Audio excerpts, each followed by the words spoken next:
let's take a look. So we're gonna start with that one, y'all. Christina Randall, make sure you give her some love. You guys probably already are following her because she's got like 2 million followers or subscribers. But just in case, she's pinned down in the description. Here we go. You guys ready? Thumbs up in the chat. Who's ready to go? Let's do this. Oh, I forgot to shrink myself down. There we go. And I'm going to tell you something. If you will share this with somebody who doesn't know what's happening in North Carolina, they need to know.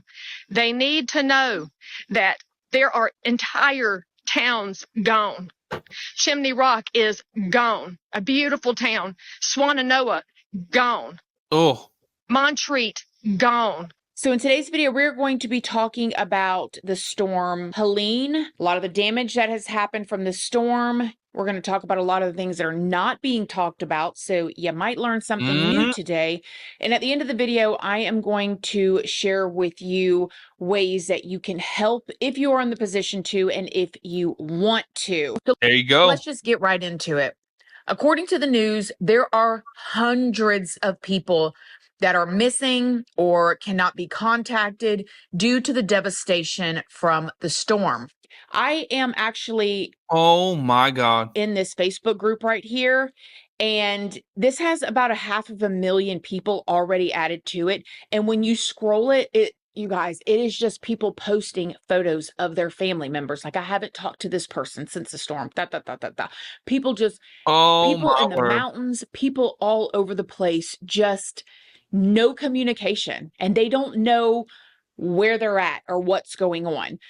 So before we get into a bunch of stuff, make sure you stay all the way to the end. Let's go through the hurricane's timeline and the states that it has affected. That way I can show y'all some of the worst devastation that it has actually caused and where we're at. And again, I'm also going to talk about some of the things that are seemingly going on behind the scenes that are not making it in viral moments. We'll just say that. So first, here is a visual radar timeline, and then we're going to go through basically each day as quickly as I can. So on Tuesday, the 24th of September of this year, 2024, Helene was classified as a tropical storm, and it was projected that it would accelerate towards the northeastern Gulf Coast through Thursday, and that it had already caused extensive flooding and mudslides overnight across the western part of Cuba. Now, oh, hell. By the way, TikTok, if you want to watch the video and see what she's talking about, you can come over to YouTube, search The Mystery Project. You'll find the channel, subscribe, and you can see the videos that we're watching. So come on in, y'all. And by the way, Christina Randall, make sure you follow her. She's pinned down in the description. I think I said that, but make sure you do it. Now, anticipating severe impact, Florida's Governor Ron DeSantis expanded an emergency order to 61 of the 67 counties in the state. Mind you, we were watching the storm too. Y'all know I live in Florida. I live in the northern part of Florida, and we had our eyes for sure on this storm. Right. Now, Brian Kemp, Georgia's governor, did the same for all 159 counties in Georgia. Wednesday, the 25th of September, in the morning, the hurricane was upgraded to a Category 1 as it flooded beaches and hotel rooms in Cozumel and Cancun, Mexico. Now, after moving up the side of the Yucatan coast, Helene turned north, and the NHC stated that it was expected to rapidly intensify and grow in size over the eastern Gulf of Mexico. Hurricane warnings then started being posted all over. And there's another one coming up too. Kirk, isn't that what it is? Mary, yep, we're live on YouTube as well. Just search The Mystery Project on YouTube. You'll find the channel. We're live right there as well. For Florida's like Big Bend. And the first alerts for urban and flash flood warnings ended up being posted around this time. Now, again, during this time, even the part that we were at, we were watching the storm. And if you guys are not familiar with hurricanes, a lot of us in Florida, we're always watching, are we going to be on the west side of the storm or the east side of the storm? Because the way the storm spins, the east side is always the worst side because that's the side where the water is rushing up versus rushing back down. So, I mean, all of us are watching it. Now, at this point, even all the way up into the Appalachian Mountains and the Tennessee Valley, people were paying attention to this storm. By Thursday, the 26th of September, This storm strengthened extremely quickly throughout the day in the ultra warm waters in the Gulf of Mexico. And this is the point that it was upgraded to a Category 4 hurricane with winds above 130 miles an hour as it headed straight towards the Gulf Coast of Florida. Now, the NHC warned of a catastrophic wind and storm surge that would be a combination that would definitely be life-threatening conditions, and that would also affect the areas of the inland. The hurricane made landfall at 11:10 p.m. at Keaton Beach, Florida. Now, according to this guy in Florida, he said that officials were telling the locals there that they needed to take a Sharpie and write their information on the wrist of their arms, that a way bodies could be identified. And dear Lord. Take a Sharpie and write your name and stuff on your arm? Friday, September 27th, by the morning, the Gulf Coast was full of absolute destruction and devastation. Yeah. With entire coastal communities having been swept away by the storm surge and buildings This is terrible. And they came out and said, oh, here's $750. Hopefully that covers your cell phone bill. And these people lost everything. Completely blown apart. Tim shut off the power. And they said they're going to run out of money. And this other one coming up, if it's half of what this one is, oops, we ran out of money. Don't get me started, y'all. Don't get me started. Or put life vests on both dogs and climbed with them to the roof as the wind whipped around them. Water reached the tops of the palm trees. Reality. Where y'all think it went? Put it in the chat. I can't say it. I can't say it. Type it in the chat. Where did it go? Where did that money go? Billions and billions of dollars. I wonder where it could have possibly went. Hit. And he recorded a message to his wife.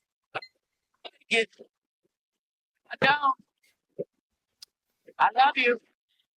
Thousands of water rescues were conducted by first responders in Florida, Georgia, and the Carolinas, large areas of the metropolitan Atlanta area. And at this point, Helene was downgraded. I see quite a few right answers. To a tropical storm again, but as it moved up from Georgia into the Carolinas, it continued to ravage everything in its path. In Irwin, Tennessee, a flooded hospital that got all the way up to Cincinnati caused more than 50 patients and staff to be airlifted from the roof. And on Saturday, September 28th, the severity of this storm and the emergency into North Carolina began to really rear its ugly head. Authorities said that because of the flooding. Can you imagine opening your front door to that? And there's probably people in the chat that did. This is horrible. All these fallen trees, damages, and debris, all the roads in the western part of the state should be considered closed. The town of Asheville was underwater and totally cut off. And you guys, look at that. Look at that. You call 911 emergency services, right? Because you need help.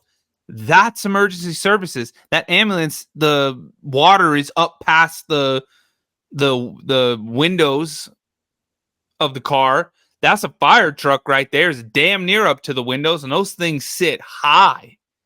Dude's hanging on to the windshield right there.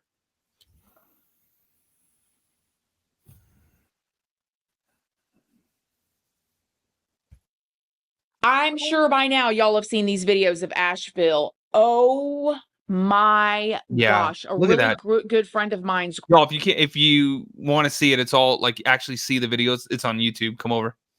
The Mystery Project on YouTube. You'll find it. We're live right there as well. Grandmother, who's in her 90s. And this is insane. was in a town right outside of Nashville, literally just a few Look at that. minutes up into the mountains, and she was trapped as well. Again, in her 90s by herself. The power is out, and this is the situation that a lot of people are in. Complete power out, and all these trees Fonzie, thank down. You're talking the mountains, so it's not like you have all these different highways or back roads to No, it's take usually to get one. in and out of where you live. It's typically one road, winding road, going up a mountain or going down into Down these it. valleys, and there's all these trees down, and the Look at that. Holy hell. Look at that road. Look at that house right there. They're looking out going, oh my God. flooding is causing these roads to wash away, and you can't get out. On top of that, people are stuck Look, they had to build little makeshift bridges to get across right there. up into these mountains and these little grooves and stuff. This was a picture of one of the sheets someone spray painted on. SOS, 20 plus people trapped up here. It's the street that, you know, we drove through just the night before to get to the Airbnb, and it's completely covered. And oh, hell. There's no power. And when there's no power, you're running out of water, you're running out of resources. And during this time, when it is dark at nighttime, It's it is pitch black everywhere. All you can hear is animals screaming. If you can hear any kind of ambulances, it is a very eerie feeling. And these people are stuck in the mountains right now with no way to communicate. If they have trees over them, they have no way to write out an SOS. They can't just drive down the mountain. They can't go and cut every single tree down. If you have elderly people, they cannot walk that far. This is And imagine the elderly people that have like the life support things in their house and stuff. Destruction. A local sheriff in Asheville was quoted saying, "To say that this caught us off guard would be a complete understatement." Now, even though the conditions are very bad and extreme, for the places that are accessible, there are search and rescue missions out in the places where the people can get. And as you see in this video here, they're literally walking through the mud. They're walking these dogs, sniffing through the mud, looking for bodies. This storm is considered to be one of the deadliest hurricanes to make U.S. landfall in recorded history since the 1950s. So basically in over 75 years. Right. Even I saw early on, they were like, this unfortunately is going to outpace Katrina in a lot of ways.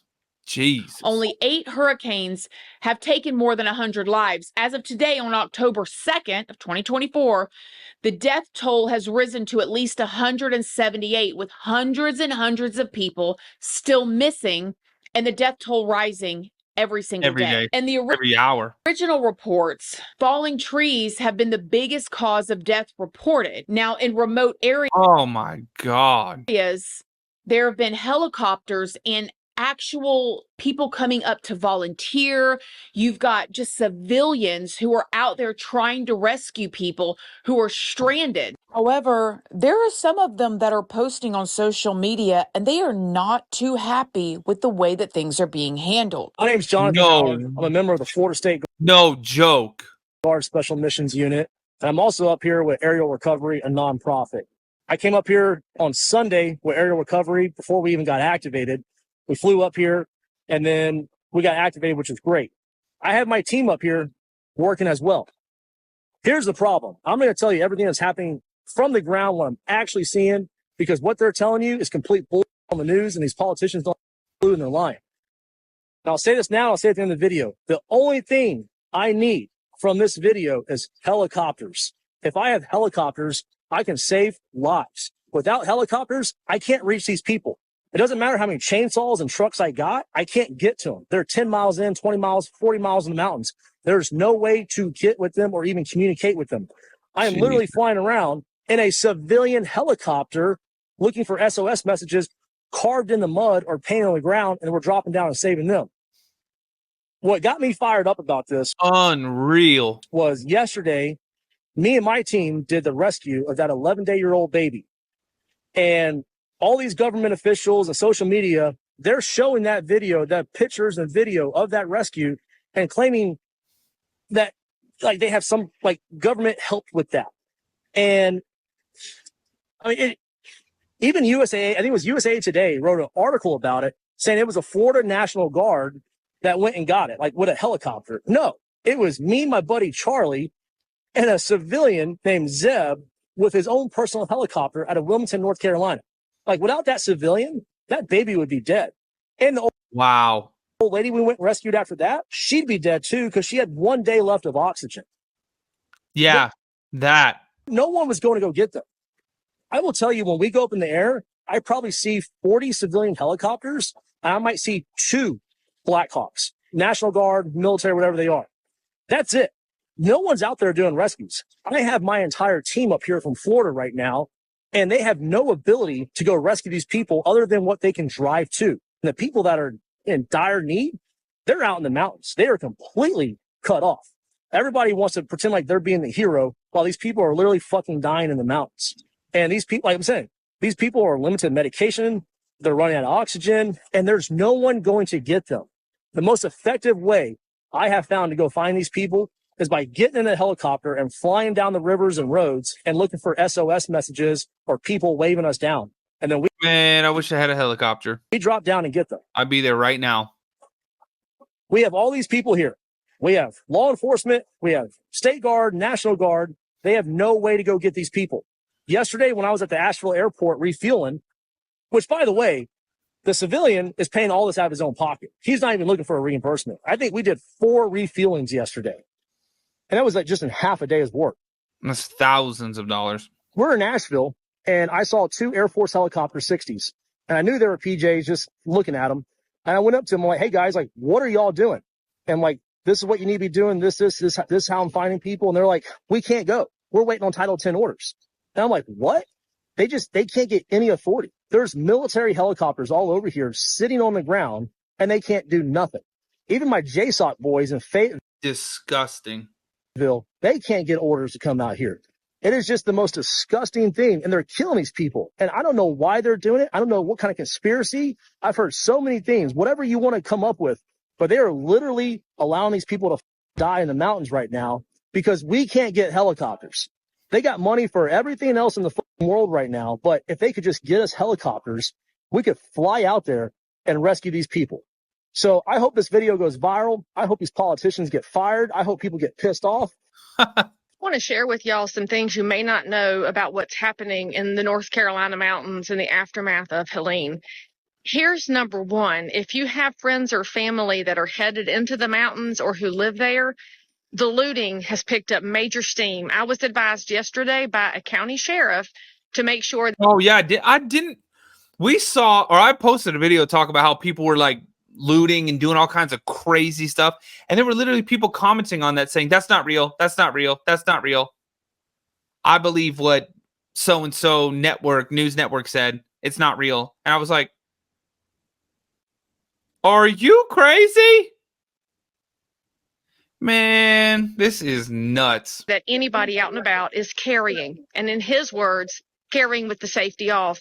There are very aggressive people out there. And I'm just going to go ahead and say this. It's not because they're necessarily awful. They're desperate. Desperate people do desperate things, y'all.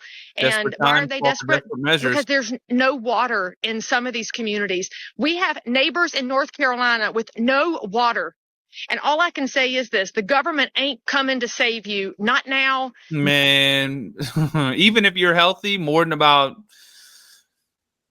4 or 5 days, that's going to be tough if you have no water. A week, maybe. But a lot of people that are not healthy, a couple days, y'all. Not ever, because they don't care about you, the people. Couple days. No electrolytes, dangerously low electrolytes. And then they're trying to come down a mountain or trying to get up a mountain where they think they can get rescued or seen better with no electrolytes in your body. Guess what happens? Your heart that's doing this goes like this.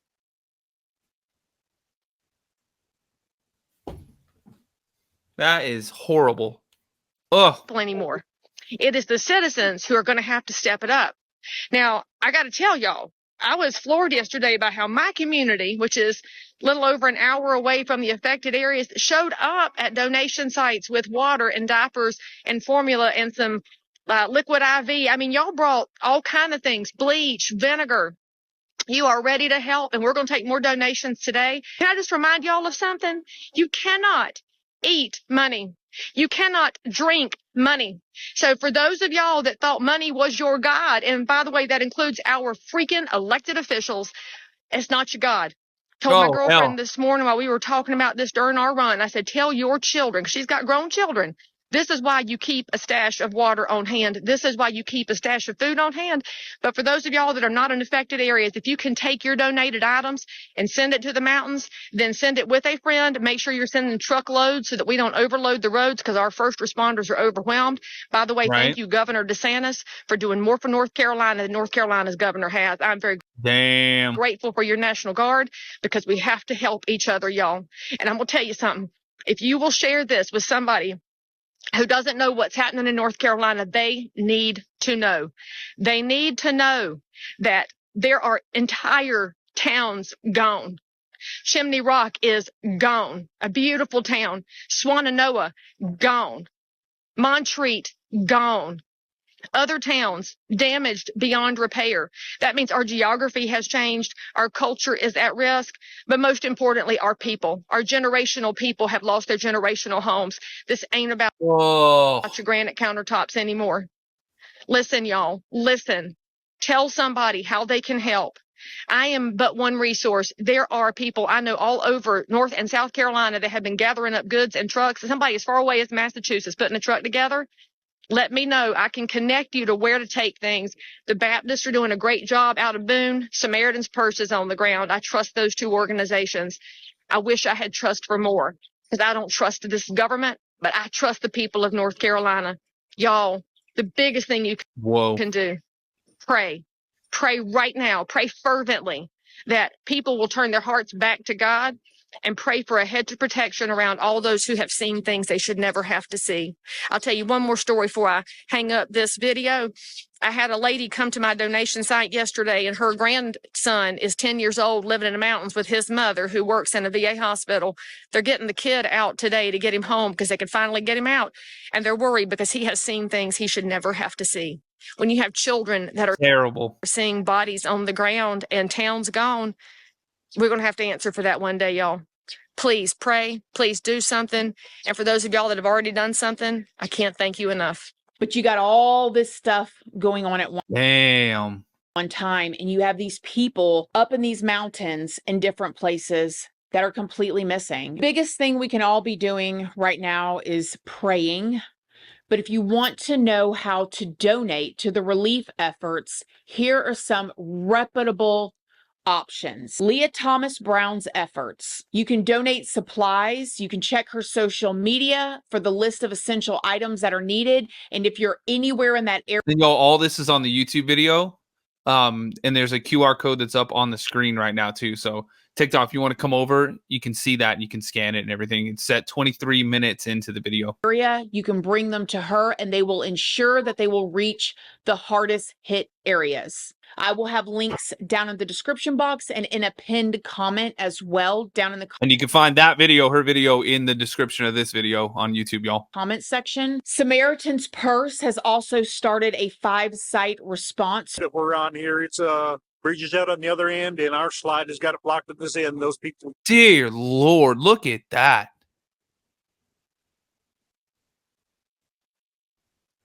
Oh my God. Look at that. Imagine being in that. I mean, that's one just away from see you later. None of them can get out. There's probably, I would say, at least 50 homes or more in there. If you can help somebody, help them. No. Just bless them. Is responding. We're sending equipment up here, and volunteers will be going out this Monday, starting to help in this community. But this is not the only place we've responded to. Banner Oak, they're out of water, they're out of food. So we just delivered 1 load of water to them. In the next couple of days, we're going to be moving more water, more food, baby formula, We are outside Watauga Hospital Yeah, like those poor babies out there, y'all. to offer a oxygen service to those that have lost access to oxygen at their home.